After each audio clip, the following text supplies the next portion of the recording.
I have been trying for years to convince the different races and different peoples that we are not each other's enemies. The Jew is not our enemy.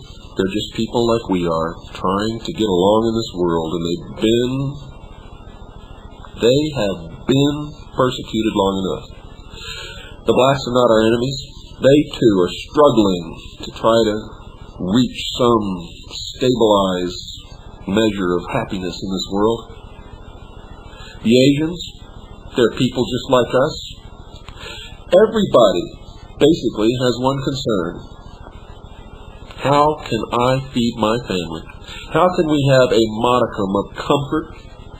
And how can we live in peace? The whites are not the enemies of everyone else. Neither are the American Indians or any other race that you can think of. But those who are attempting to bring about total control of each and every human being on every 24 hours of their life forever are the ones who engineer these incidents, and these racial incidents, and these Randy Weaver incidents, and the incidents in South Central LA. So that while we're fighting each other, they can enslave us all. And when you hear that I am a white supremacist and a Nazi and an anti-Semite and all that stuff, just pick up a copy of my book, Behold a Pale Horse, and read it. Read my own words. Get copies of my lectures for years past, and you will see that I am not any of those things, and indeed cannot be, for my wife is Chinese. You're going to hear those labels. You're going to begin to hear those labels applied to me and many other patriots, because patriotism is not going to be allowed in the New World Order. It will be termed a mental illness. I'm also part American Indian. So much for the racism and all of the other crap.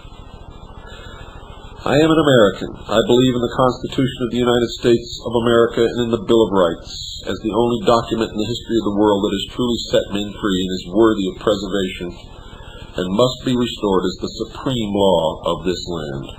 And if it is not, we are going to pay a price that no one can imagine, and that no one is going to be happy with.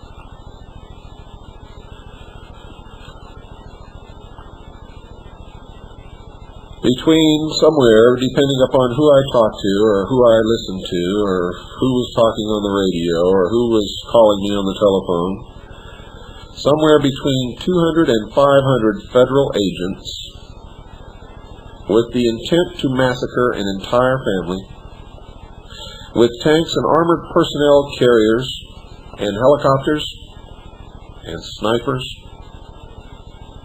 men with no conscience, no morals, no concept of what this country is all about, men who will do whatever they're ordered to whenever they're ordered to, no matter how right or wrong it is, for a few measly, worthless Federal Reserve notes and a monthly paycheck. We are in serious trouble. The Constitution is in danger, and I've been attempting for years to warn the American people, and you must wake up. Because if we don't do something about this, these incidents will escalate, and this will mark the point in the history of the world where freedom was destroyed. It will mark the point in history where the Constitution became nothing but a piece of paper in a glass case. If it is allowed to stay in that glass case, I doubt if it will. Folks, I care. I care about that 14-year-old boy, and I care about Randy Weaver's wife, Vicki. And I care about those 3 little girls and about Randy Weaver and his friend. And I would never, if I was in charge, have allowed anyone to harm anyone else ever over less than a quarter of an inch of the barrel of a shotgun, which was not used to hurt anyone. It's time to wake up, America. This is your wake-up call, and it may be the last one you ever get, although I'm going to continue broadcasting as long as anyone lets me. And I'm going to continue your education about our Constitution and the ideals and principles upon which this country was founded, and about freedom, and about what is going on in this country, and about how we can save the Constitution. I love this country, and I love the Constitution and the Bill of Rights, and all of you listening, more than I could ever express with words. It is beyond my ability to convey. We interrupt this program with a special bulletin.